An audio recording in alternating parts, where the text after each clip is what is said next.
Hello there, and welcome back to the Music Career Show. Today's guest is an award-winning singer-songwriter all the way from Los Angeles, which is in California, over in the States there, lads. And as I was reading her bio, I found out that if you search for her on Google Maps, you'll find photos of her, like murals, in the spots that she used to busk at, which I think is one of the coolest things and one of the most interesting facts about anybody I've ever heard of. So I'm really looking forward to speaking about this. This is Katie Ferrara. Good morning. Hello, Katie. Hello, Barry. How are you? I'm smashing now. How are you? I'm good. Katie, thanks very much for joining me today. So for the people out there who maybe don't know you yet and are just getting introduced to you for the first time, why don't you say hello to them and introduce yourself? Hello, everyone. My name is Katie Ferrara. I am a singer-songwriter from Los Angeles, California, and I'm so happy to be here. I look forward to chatting about my music. Lovely. I look forward to chatting about your music as well, and I hope everybody is looking forward to listening to us chat about your music. So before we get into all of that good stuff, Katie, where did music all start for you? How did you get into music to begin with? Well, my mom, she's a big influence on my life. When I was growing up, she had guitars all over the house. She's actually from the UK, so she came over to America.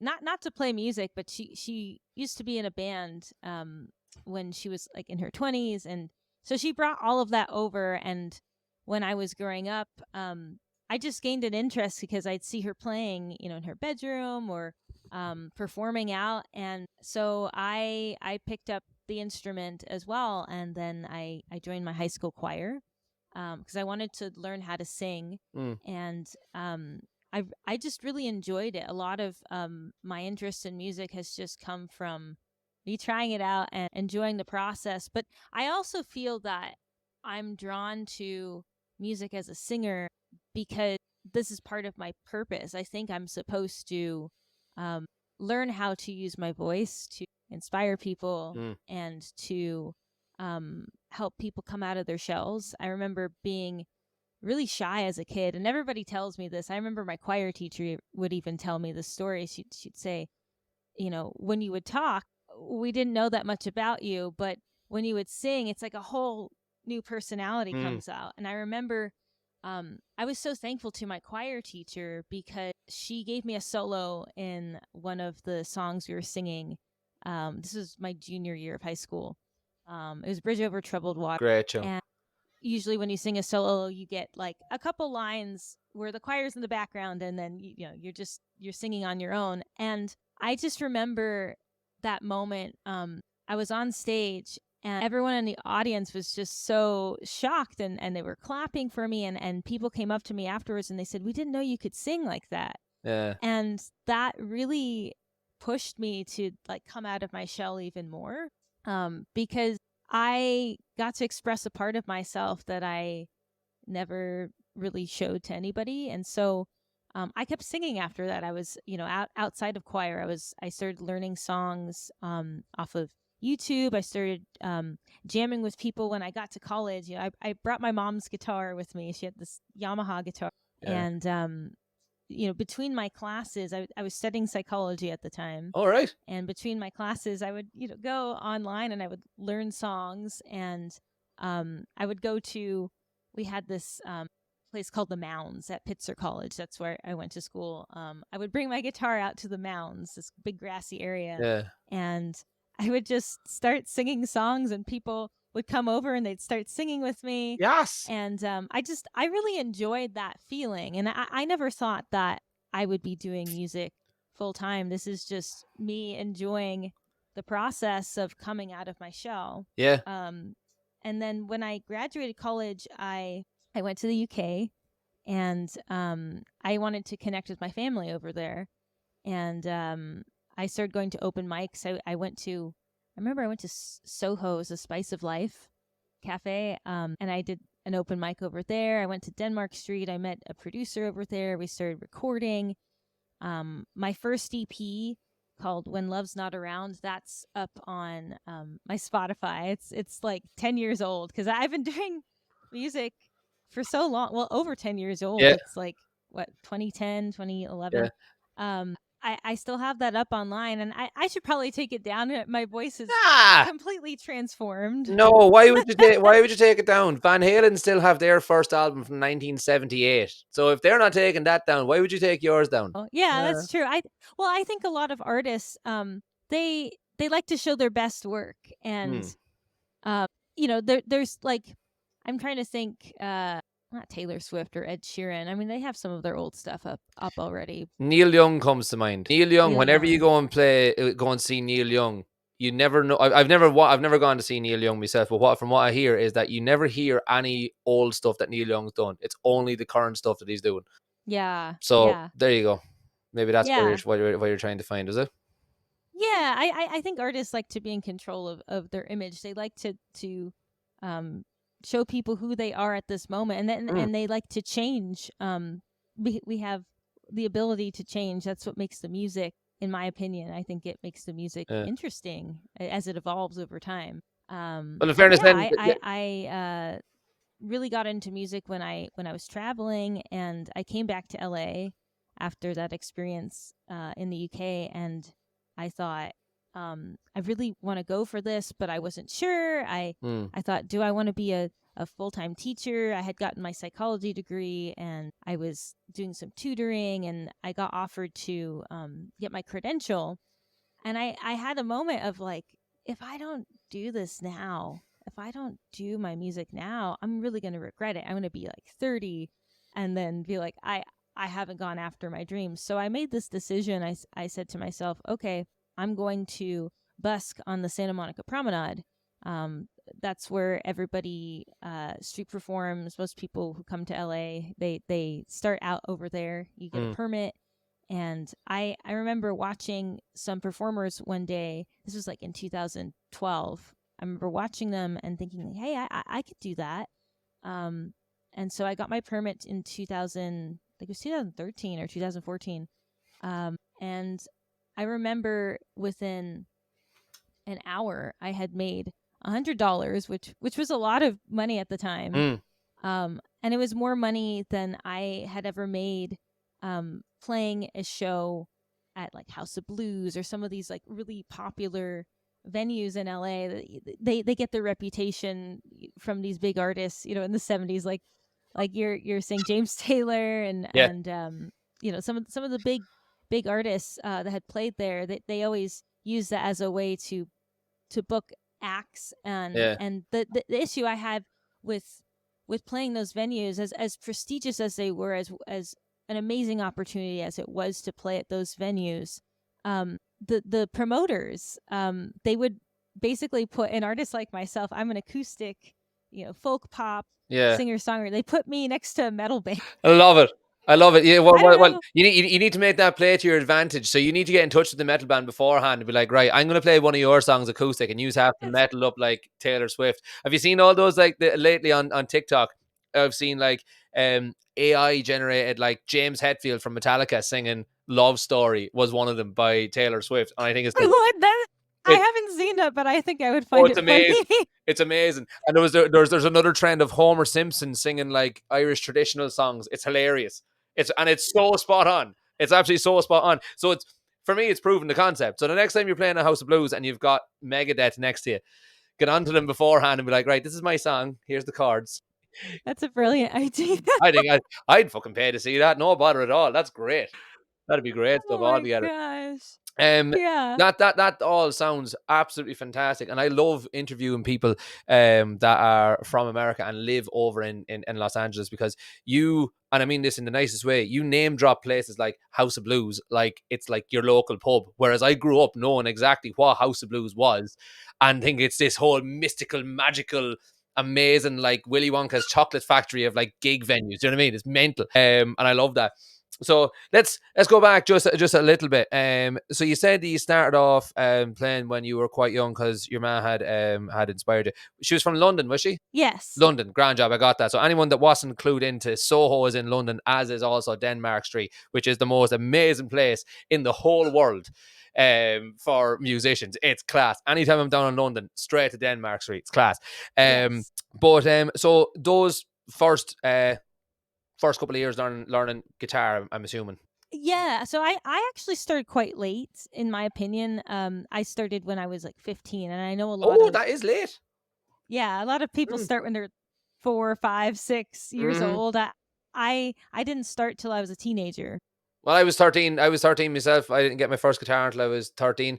I'm a guitar teacher myself. Well, a music teacher. I teach a load of different instruments, but the vast majority of my students are sort of within the 8 to 11 bracket.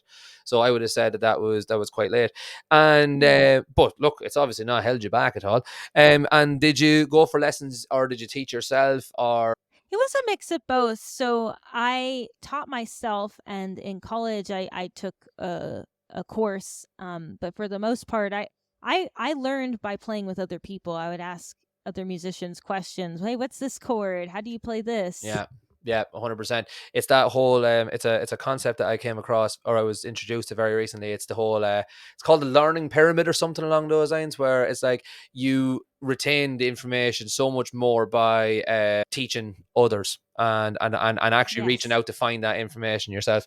Um it seems that you and I were in that kind of just coming up to that generation where it was possible to learn anything really on YouTube. I was exactly the same. I taught myself how to play by watching YouTube and asking my mates. The turning point for me was when I asked my mate how to read tabs, and I was like, "Oh, that's stupidly easy." And once I got that, I was like, I was away. There was no stopping me. Yes. No, that's really good. So you were playing away, and then you joined choir, and you had your huge moment singing "Bridge Over Troubled Water," which is an undertaking for anybody. Never mind someone in their teens. So fair play to you. That's amazing. And you went to do psychology. Is that what you said? Yes, I studied psychology. Right. Now that is a bit of a turning point. That is a little. Well, it's not even a bit of a turning point. That's a bit of a nowhere near music at all. Yep. So you'd mentioned that you kind of came to a crossroads. You were like, right, am I going to be a psychologist or am I going to be a musicist? What was the actual catalyst? What was the final straw that you were like, no, I'm going for this? I think it was seeing other people play Yeah. and seeing that were out there, putting themselves out there. And I was inspired by their courage. And I was also at a point where I felt like, I had just gotten back from traveling, and I was learning more about who I was. Mm, And I didn't want to be someone who just um, did as they were told, did things because they wanted to play it safe. I wanted to take a risk. mm, And I thought, well, I'm 24, 25 at the time. I thought now's the time to take that risk. yeah. If I mess up, I could always change careers later. Absolutely. Yeah. Yeah. Absolutely, yeah. It's something I like talking about on the podcast is that we don't choose to be musicians. I really don't think we do. It's like it's people in Ireland. I'm from Ireland, just in case you didn't catch the accent, but um, some people don't, and it baffles me. But anyway, anyway, it doesn't matter. But people in Ireland, when people talk about a vocation, they speak about like priests for one, that it's you don't wake up one morning and just decide I'm going to join the priesthood. You have they call it a calling. I think being a Yes. musician, being any sort of a creative person is exactly the same. I don't think I ever had a choice. I tried hard for years to have a real job and be a grown up and go to work, do what I was told. I just can't do it. I just don't have it in me to just do what I'm told just for the sake of being told to do it. And I think so many others are like that. And I really feel for people that are still at that point where they haven't kind of made the jump and take the risk. Yeah.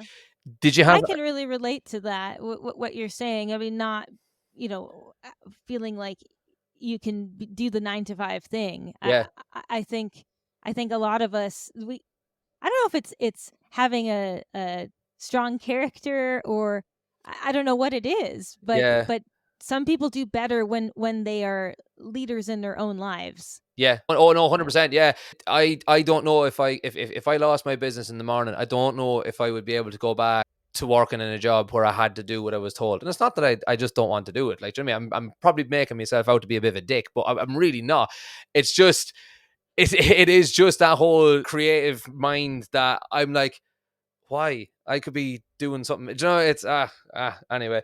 So Yeah. like for maybe those people out there that are listening that are still in that struggle of 9 to 5, having to do what they're told, not really enjoying themselves, really wanting to make the leap of faith that you and I both made.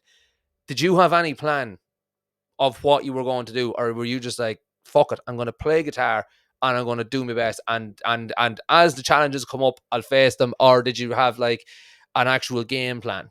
That is a great question. I would say to people, if they are thinking about doing music full time, have a plan. You should have a plan. Yeah. I did not have a plan, and so I can speak for somebody who learned a lot from making mistakes by not having a plan.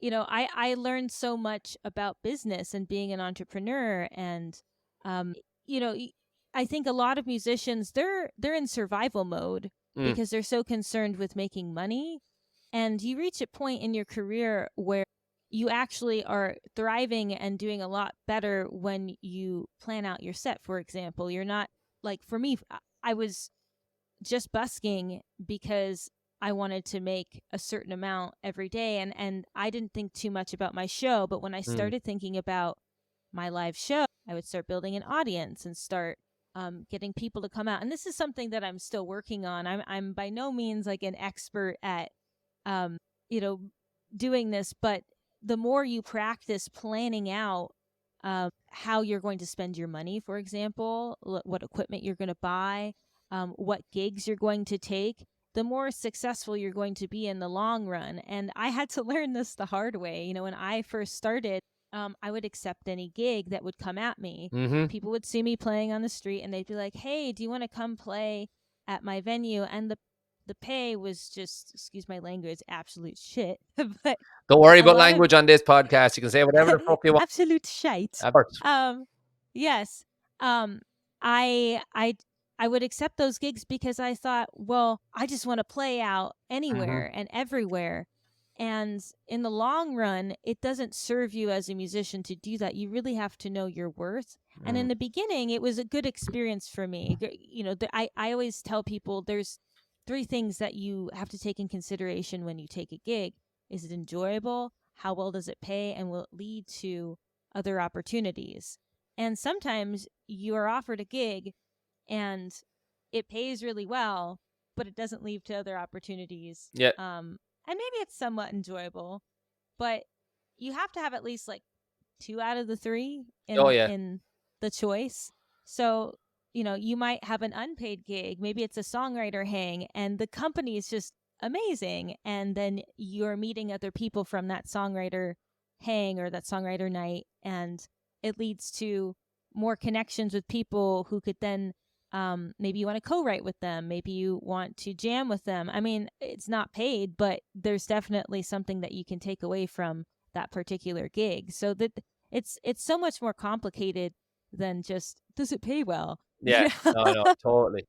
So yeah, I think it's good to have a plan, and don't quit your day job until you have enough money saved up to actually quit it. I know a lot of people are told by music industry professionals, well, you just have to sacrifice everything for music and live and breathe music. I mean, that's not healthy either. No. You need to have a social life.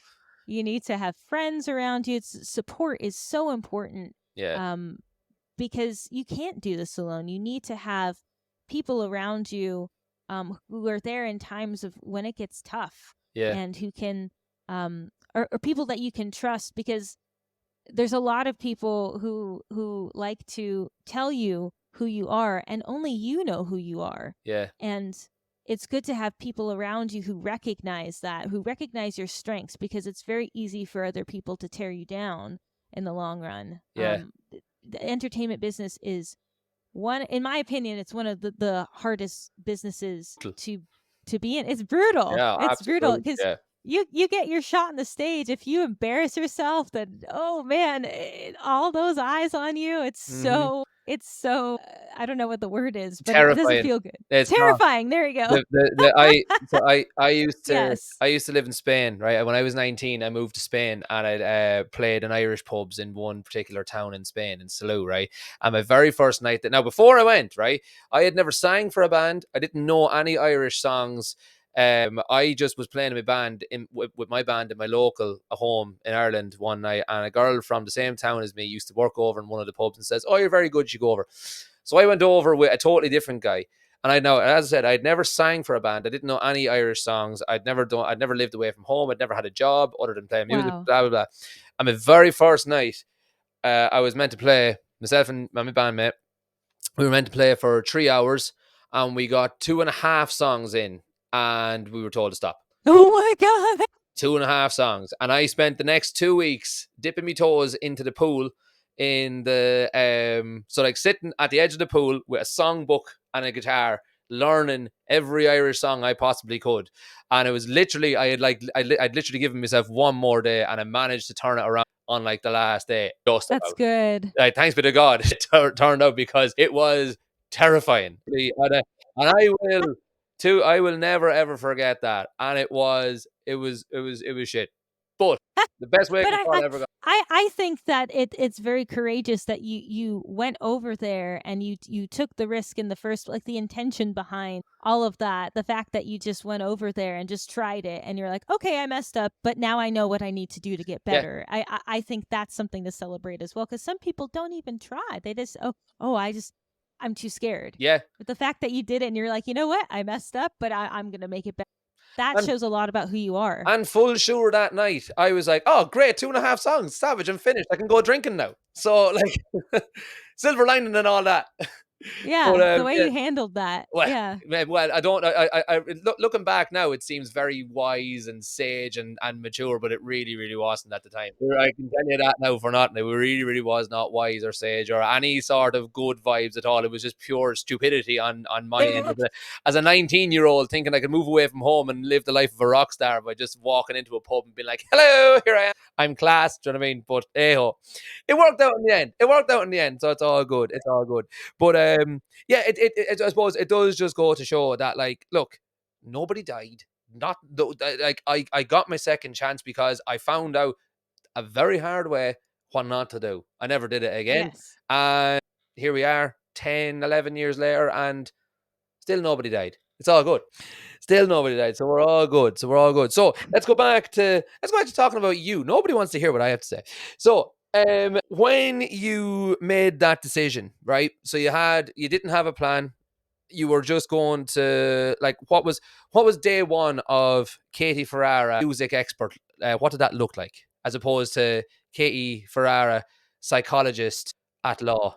I'm trying to think of a really cool like name for like your eventual like show on Disney Plus. Well, I thought I was going to go into teaching with the psychology degree, and the thing is, what I want to say to people is that you might study something, you might be at a job, and that job is still applicable. The things that you learn in that job or the things that you study, it's still applicable to whatever field you choose to change your career to or change your direction towards. And I think about this because, well, so I still substitute teach from time to time. And when I substitute teach, I think about my class as an audience. And it's a very great way for me to practice speaking in front of large groups of people. And I have to do this as a performer. I have to introduce myself.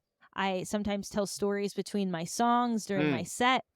And so it's a really great way for me to build that confidence and use the same skills that I learn in a teaching environment. I'm still using that when I'm performing in front of a large group of people.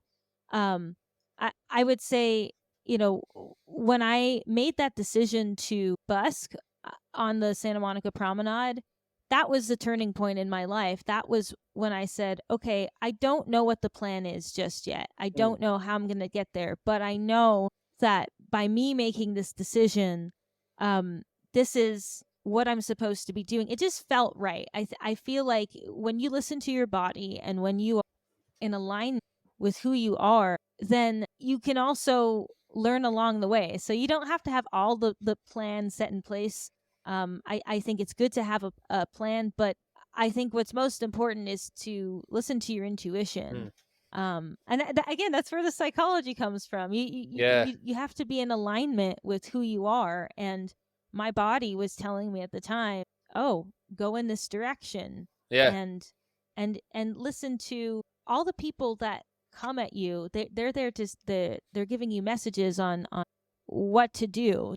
Like, talk to people and learn more about yourself. And once you learn more about yourself, you're able to build that plan. Yeah. And I think, that was so important to me. Just setting foot out and just committing to something. And I think the commitment is what's so important when you're going after your dream. It's like you might not have the confidence, you might not have the plan just yet, but committing to just showing up every day is so incredibly important when you're following your dreams. 100%. You've put that beautifully, putting like making sure your body is in alignment. That just hit home for me in such a big way. Like I said, for years I worked in jobs that I hated, I was useless at, and it was just I always felt like a musician trapped in a real person's body. Do you know what I mean? It was the weirdest, Right. and Yeah. it's yeah. So that really hit home for me, and I hope it's hit home for others as well. Let's talk about some like practical advice and some practical chat. So when you started busking, what did you take with you? I took a portable amp. At the time, I had the Cube Street Well, amp. yeah. Yes, but it was a small version. I know they have the larger one. Oh, I had like the the small version. little square one. Yeah, That had a the little little square handle. one. Yeah, had a little Yeah. handle on it. And I remember I saved up, I think it was like what, $60-$70 at the time. I was busking without an amp, and I Yeah. had saved that money, and I bought the amp using that money. And then I got a microphone, I got a mic stand, I had a little sign, and I had the CDs that I had made for my first EP. I carried some of those, and I had a cart. A cart is really important. Everyone comments on my cart. All right, okay. Even Yeah. at my gigs. I had the rock and roller cart. I don't know if you're familiar with that brand. No. Oh, okay. So a lot of drummers use it. It's like a pull-out cart, and it just helps transport materials. Right. Now I use a wagon because the wagon contains everything. When people see me, they're just so shocked. They're like, "You're doing that all by yourself?" I'm like, "Well, yeah, this is what I do." Like a wagon. Like how big is this wagon? Oh yeah, but your system's different. Don't you use the metric system over Yeah. there? I want I to have say no feet. idea what wagon converts into in metrics at all. Like when you're saying wagon, I'm thinking like I don't know, like imagine a cowboy's boat. Does that make Yeah. I'm trying to think of an object that's about the same size as all my equipment. I would say a medium-sized cow, I tell or you, a Labrador dog, like a large golden retriever. this is absolutely I tell you, who needs metrics? Who needs I'm trying metrics to or think of some. imperial? How big is that? Roughly the size of a small cow / big Labrador. Do you know what I mean? I'm trying. Barry, how much did you have to drink last night? Jim, maybe 4 or 5 terriers worth, and a cat for good measure. Like it's phenomenal. Roughly the size. I'm trying to think. Um, Okay, right. when you I tell you what. I'm good with gear. I'm good with gear and names. yeah. So hit me with what you take nowadays, and I can try and relate that back to how big your wagon is. It doesn't sound like a wagon. What I don't know if I've ever said the word wagon as much in my life. You think of a farmer, like, and they have this like horse-drawn And wagon. that's it. Yeah. Yeah. Yeah, so like I tell you, fair play to you if you've got one of those. Like, do you know what I mean? Like a rickshaw kind of job. I think I'm gonna need one of those eventually. You will. I've accumulated so much equipment over the years. So I started with that small Cube Street amp, and then I got endorsed by Mackie, and I was given the free play. Oh, Yeah. yeah. So I was using that for a few years, and then I got endorsed by QSC, and QSC is by far my favorite company that I've ever worked with. They have given me the K8.2 speakers. And by the way, all of these companies are really great. But for what I do now, for most of my events, I play a lot of private events. I play in loud bars and clubs, and even for busking, it's great. These speakers, the K 8.2s, if you go up to the 12s, they cut through really well. The sound cuts through, and I've noticed that. Well, with other speaker systems, like the other system I have is a Fishman SA 330. Oh, I know it's I the big love, tin one. yes, the fish stick. I know it That's well. what I call it. Yeah. Yeah. For a while I was using that for like my winery gigs, and it's really great. Super portable, easy to set up, easy for like the solo acoustic musician. But I just found that the QSC speakers and the touch mix, they really cut through in environments. They really bring out the color and vocals. They're great for DJs. They're great for singers. And then I add my own effects. Like I've got my own reverb pedal that I like to use. I have an Ocean's 11 by Electro Harmonics. I love using that pedal for the guitar. I use for my vocals and for looping. If I want to loop percussion or add any vocal effects, I have the TC Electronic Play Acoustic. I had one of those for years. They're great. Yeah, it's great. And sometimes I get lazy at my gigs. I'm like, I don't want to set up the touch mix. I use the Play Acoustic as a mixer, so I can just go directly in with the speakers. And people always comment. They always say, your voice sounds amazing. I love it because I don't have to do anything. I don't have to tweak the EQ. I don't have to add compression. It's just, everything is just there. It's just set in stone. I believe they call it adaptive compression, adaptive EQ, adaptive something or other. Yeah. There you go. Whatever it is. That's class. You and you take the QSC stuff out busking. Yes. Wow. That is fucking like I had a quick Google, so I knew what it was, because I'm very aware of QSC and they are excellent, really, really top quality stuff. And the fact that you're out, like, that's far fancier than anything myself and my bandmate use for gigs in like pubs or weddings or anything that we do. Like, for busking, I power those speakers. I have a Jackery battery. It's 500 watts, and it'll power 2 QSC speakers and my touch mix, and it'll last me about 3 or 4 hours. And I love this battery. So if you're a musician and you want to be able to play anywhere, invest in camping gear. Camping gear is your best friend. Solar panels, batteries.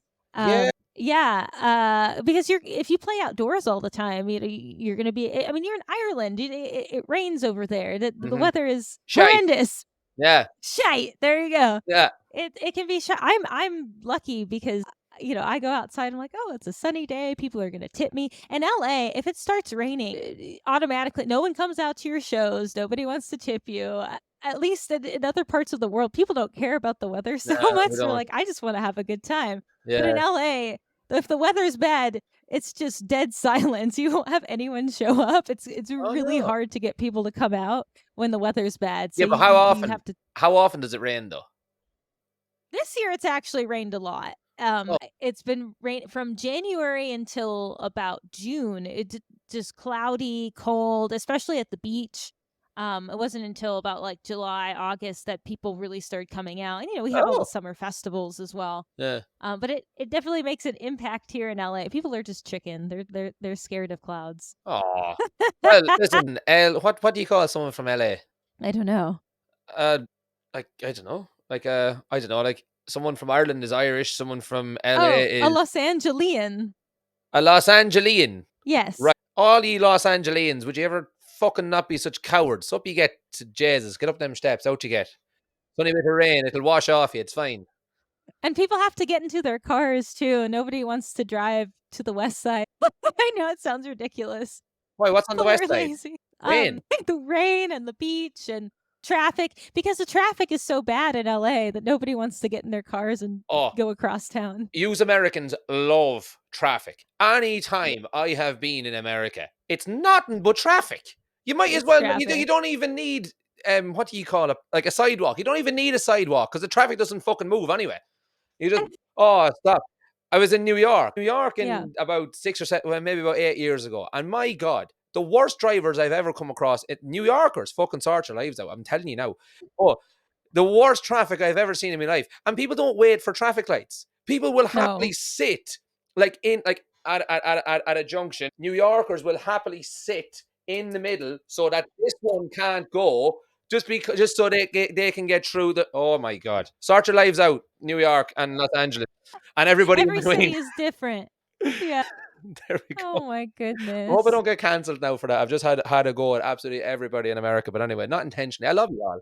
I do. I love you all. You just can't drive. It's okay. You can make fun of us. It's fine.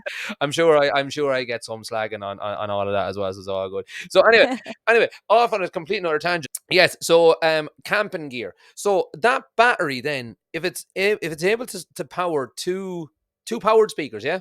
Yes. Two powered speakers. That touch mix can't be light on electricity because that is high tech.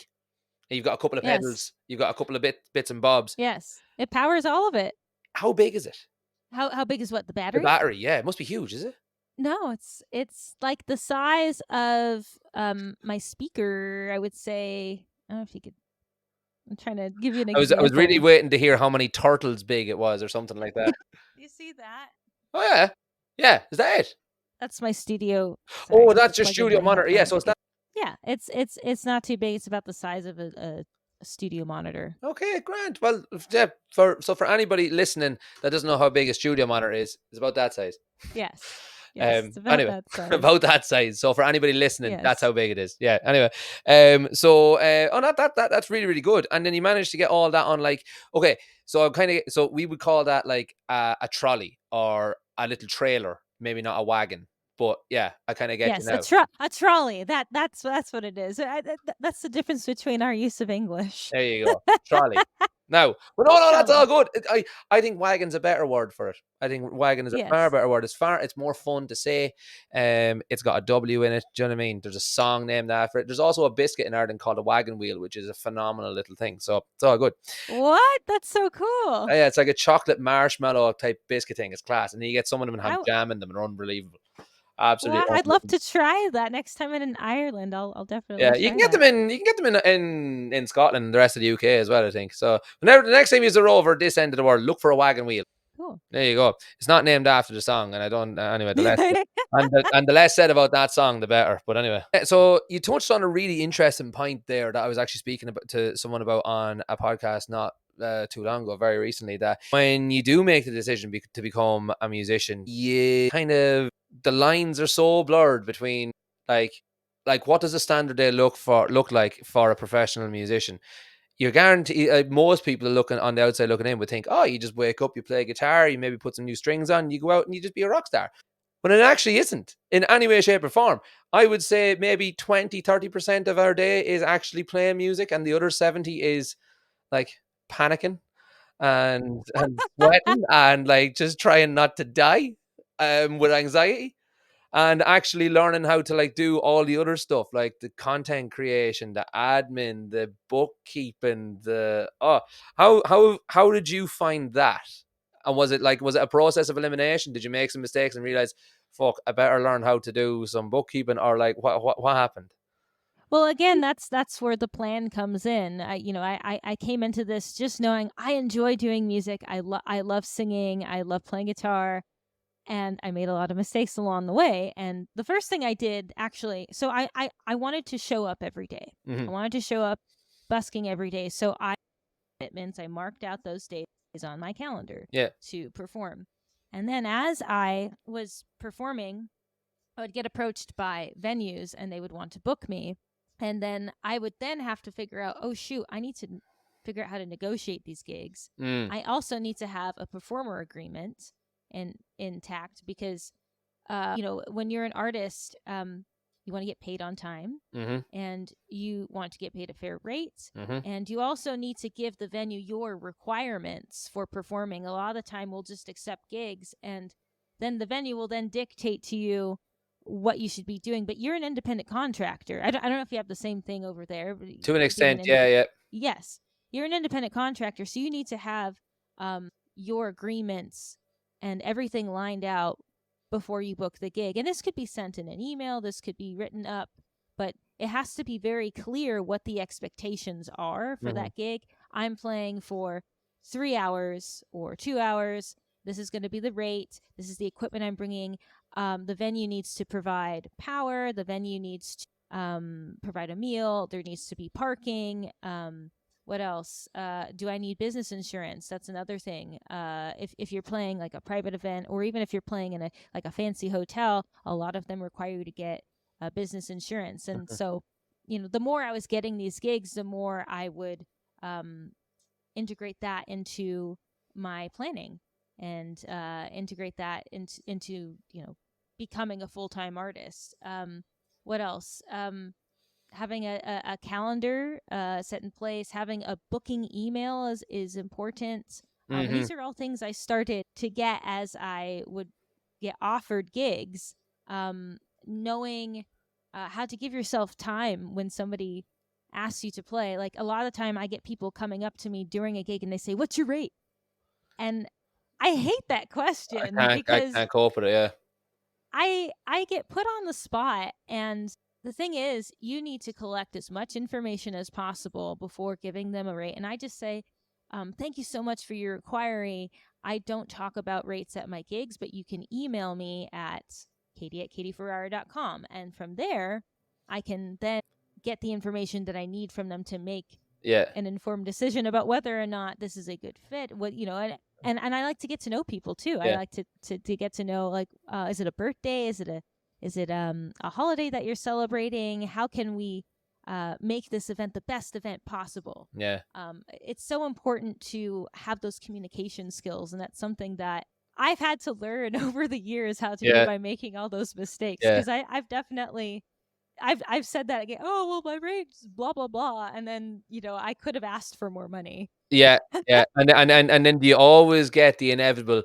Yeah, but like, give us a ballpark, or Yeah. Oh, grand. Yeah, I'll email you.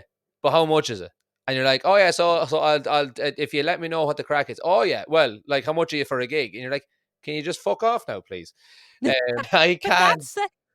that's where knowing your worth comes in. Yeah, And I would 100%. say, if you are an artist, write down, what is it that I am offering these people? And I always put in my emails, I'm providing a 2-speaker sound system. I'm providing lighting. I'm providing a playlist of break music. I am providing a curated playlist of songs off of my song list. So then when you name your price, they know exactly what they're getting, and you value yourself so much because you pointed out everything that you are offering to them. And now that gives you negotiation room with that other person, and they understand more about what you do. Like what you're saying, most people just think, oh, musician just wakes up and they're in their pajamas and they're jamming and then they just show up to the No, I don't do that. I wake up in the morning. I have my emails that I need to attend to. I try and get back to people as soon as I can. I'm booking gigs. If I've done a gig the night before, I'm putting in that info into ASCAP. ASCAP is, I don't know if you have the equivalent over there, PRS maybe. It's a Performing Rights Society. Oh, yeah. So when you do a live show, you want to input the songs that you've done because you get paid for that. So what? I do. Yeah, you get paid for live performances. If you write your own original music, you need to be submitting those songs that you played at that gig. You need to be submitting that to your performing rights organization, because that is income that is owed to you. Nobody says this to musicians, by the way. We just do the gigs, and you're missing out on money. I know what snippet of this podcast is going on TikTok. That's unbelievable. I never knew that. Yes. So anytime you perform a gig, always submit your songs to your Performing Rights Society, because that every time you create a song, it's like an asset in some ways. You're investing in yourself, and this is why I would say, write as many songs as you can. Continue writing. If you are interested in songwriting, build that catalog, because the more of your catalog you have, it becomes an asset. You can actually sell that the more songs you write, you can market that to record labels. You can market that to other artists. People, again, it's seeing your worth. And I would say to people, as you are going through your music career, write down everything that you do. Give yourself credit for everything that you do, because in the long run, you might not be able to see it, but it all adds up. And I have to remind myself this every day. I'm like, oh, I don't feel successful. When I feel like that, I'm like, yeah, but what did I do today? What's on my checklist? What did I get accomplished today? Because other people are not going to see that. You have to see that. You have to reward yourself. You have to tell yourself, I did all of these things. Yeah. And a lot of artists don't have that set in place. They cannot see the work that they're putting in, but literally showing up to the page again, making that commitment and pinpointing, okay, these are my values, and knowing your value, know what is important to you as a brand. What do you want to represent as a brand? For me, I can tell you, I really value authenticity. I value clear communication. I value being inspiring. And I try and embody that as an artist, as a brand. I try and do that in my social media posts. I try and do that as I'm speaking to people. I think that's so important. Again, that's part of your business plan as an artist. And if you're running a company, for example, you need to have your mission statement. You need to have that set in place. But I think it's okay if you don't know these things when you're starting. It's okay. You'll reach a point where if you want to get to the next level, then that's the work that you need to do. Yeah. And often, and if anyone out there, that's a very good point, is that if anyone out there is listening and thinking, oh God, this is a huge, big, long list of things that I have to do.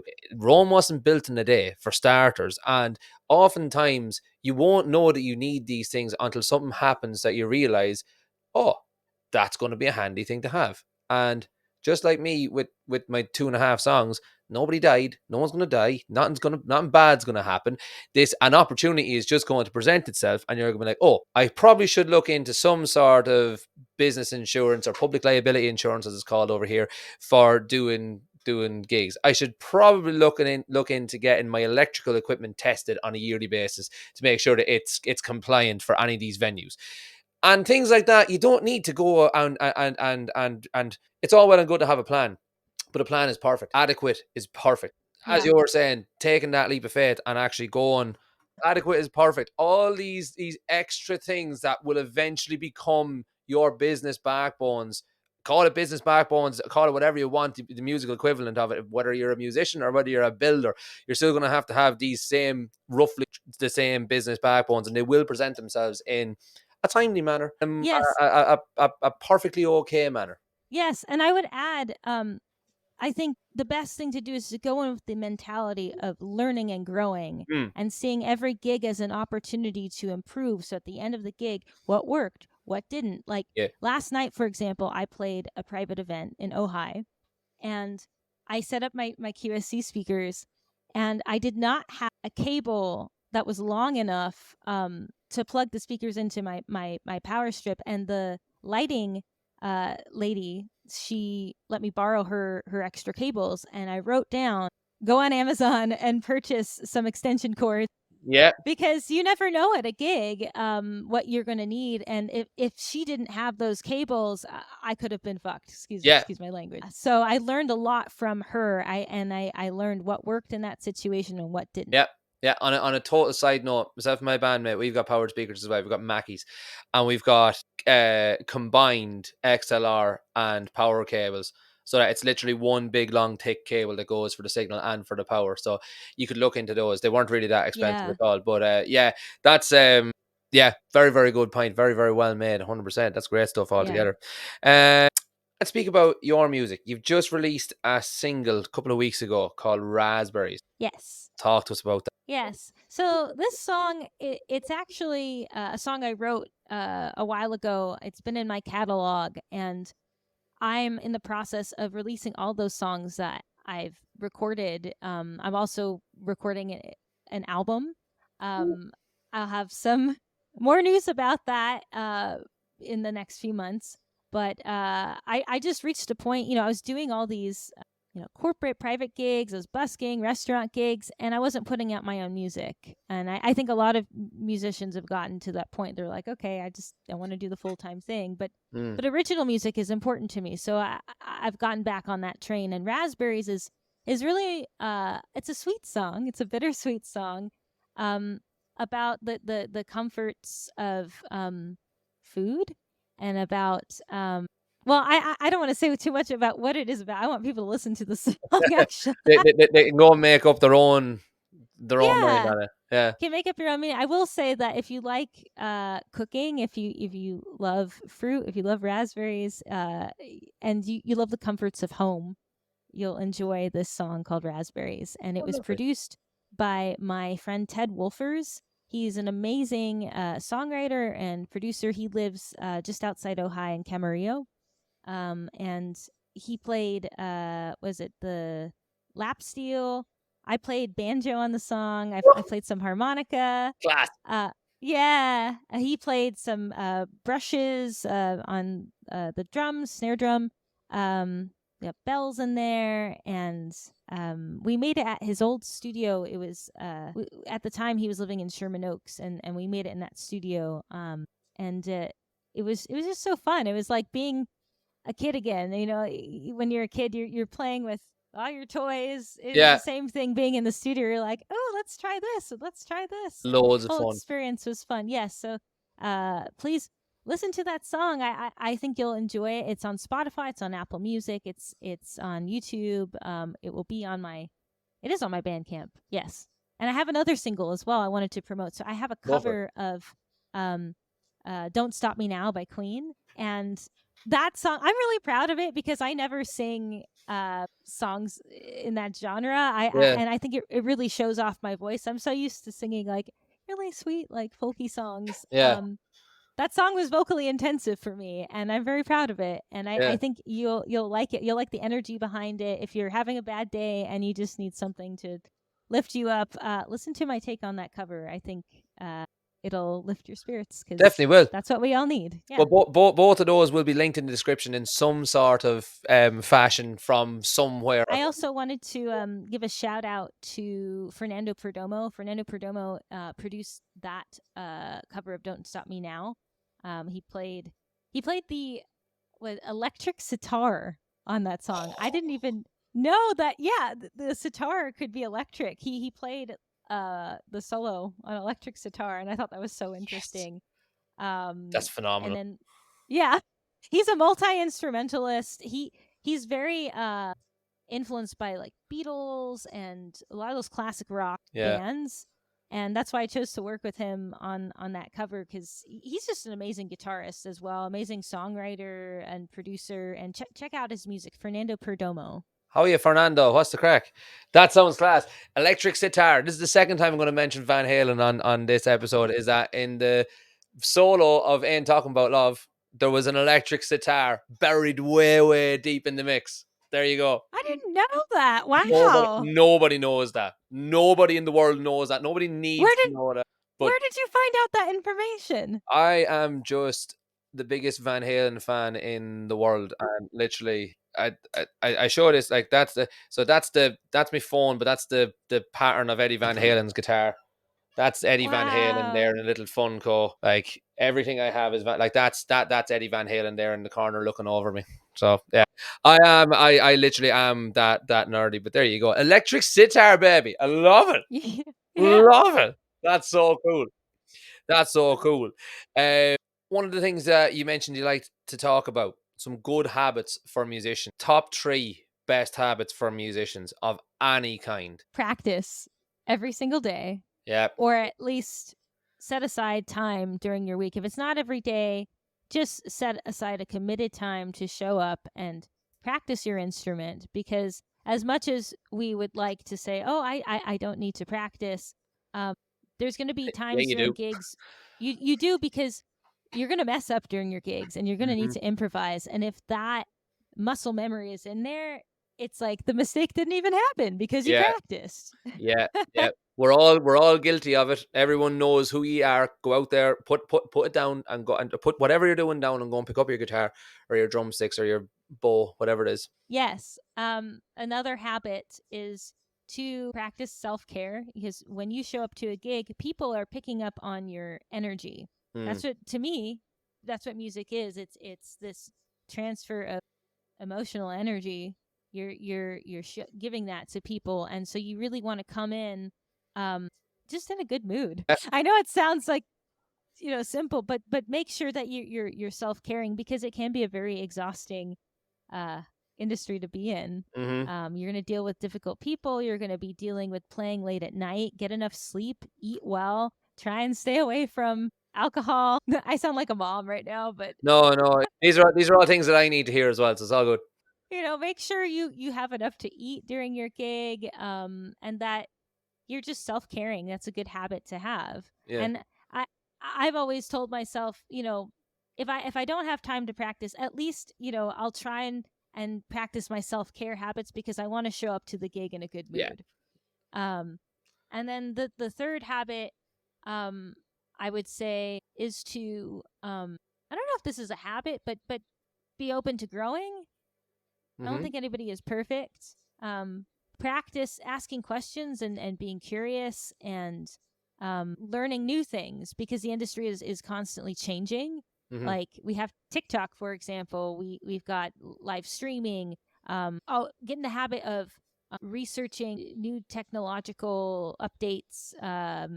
Get in the habit of just being curious and trying to be better at what you do. Just be aware that, like, the world doesn't end after the G chord, like, do you know what I mean? Yeah. That's my favorite one, because I am such a big advocate. As you can probably see, I've got a load of instruments on the wall. Now, I'm a guitar player, but I can play mandolin, band. You know what I mean? Yes. And Yeah. that came from pure and utter curiosity, because I was like, well, it just looks like a small guitar. Surely it can't be that hard. And without wanting being to sound cocky, it's not that hard. It's the same principles can be applied. Be curious. In my band that I'm in, I play mandolin. I don't play guitar in the band. Well, I do from time to time, but 9 times out of 10, I play mandolin, and I'm a guitar player. Do you know what I mean? Yeah. So and if I wasn't curious, then I might not have gotten that job. Do you know what I mean? That job might have been available to me. So I love that one. I'm such a big believer in that we shouldn't just say, right, I've learned guitar, grand, lovely, that's me, I'm done. Practice being curious. I love that. You've put that beautifully. That psychology stuff, you know what I mean? That's you have a good way with words. You're like a walking chat GPT. It's great. Thank you. So, Katie, before we start finishing up, what is next for you? Obviously, you said you were kind of teasing a bit of an album there, but we'll cross that bridge when we come to it. But what's next for you? What's next is more singles, more releasing new original music, and the album. I don't want to say too much about it, but I know that it's going to be a big surprise for people. It's going to be, I think it's some of my best work that I've been working on this year, and I'm just so excited to get that wrapped up this year and share when it'll be out. Good stuff. Well, I look forward to hearing it. Before we finish up, we're going to jump into a quickfire round. So, quickfire round, as I always say, it's just a bit of fun at the end. So, we were talking there about the difference between trolley and wagon, and it being meaning the same thing, right? Do you have any colloquialisms? I tried to spell that, and I got as far as COLO, and that was it. Couldn't get any further. Do you have any colloquialisms that if you go somewhere else in the country or somewhere else in the world, like wagon, that people have absolutely no idea what you're on about? That's baller. Have you heard that before? Baller. That's baller. It's That's like, that's baller. fire. Yeah, I mean, it means like you have balls. Like, oh, baller. Right. That's baller. Right. That's courageous. That's something that I can't believe that you did that. That's baller. That's you have so much courage to go out there and do that thing. That's baller. Wow. Okay. I've heard of someone being a baller, as in like they're up for it. I've never heard it in a. Oh, okay. Ooh, I love that. Ooh, that's baller. I love it. Maybe that's a California thing. I don't know. Maybe it is a California thing. I've never been to California, so I wouldn't know. But yeah, very good. I love it. Good stuff. Right. Are you a morning person or a night owl? Oh man. Well, for the last few months, I've had insomnia, so I would say that I've been a night owl. I'm trying to be a morning person because I feel that I get more done in the morning. So I'm a night person that's transitioning to being a morning person. You're a night owl stuck in a morning person's body, or the other way around. There we go. There we go. Love it. What's your favorite book of all time? Oh man, that's a tough one. I have to think about this for a second. Mm. I mean, novel, self-help. I love self-help books. I'm Whatever makes always you happiest, Katie. happiest. I like the book Women Who Run with the Wolves. It's a book. It breaks down fairy tales, and I like that again, it's psychological. It breaks down the true meaning of fairy tales. Oh, there's a podcast in that somewhere. Ooh. There's definitely a podcast, or at least TikToks or something. Yeah. Oh, Maybe we start it, or maybe there's a TikTok podcast. I don't know. We'll have to look it up because I'm very interested in that. what's it called? Women that run Women with who, wolves. yeah, women that run with wolves. So like it takes like Cinderella and tells you that, I don't know, whatever. Tells the real meaning behind the symbolism in that story. Same as Sleeping Beauty. There's one about this Bluebeard. Have you ever heard the story of Bluebeard? Like a pirate. No, he's not a pirate. He's Alright. it's this in the story. It's folklore. It's all of Okay. these are folk stories. Some of them might be Celtic. Some of them might be Yeah, just like European folk stories. But this guy, this woman, she is told by society to trust this guy with a blue beard, and it's really strange that he has a blue beard, but he acts like he's this trustworthy person. She goes to his house, and he says to her, like, you can go anywhere in the house, but don't open the door in the basement. That's off limits. And then he goes on a business trip, and she's like, well, why did he say that to me? And she gets really curious, and so she finds this key to the door, and she opens it, and there's dead bodies in there, and and she's like, oh shit, this is taking a turn. Yeah, it's taking a turn.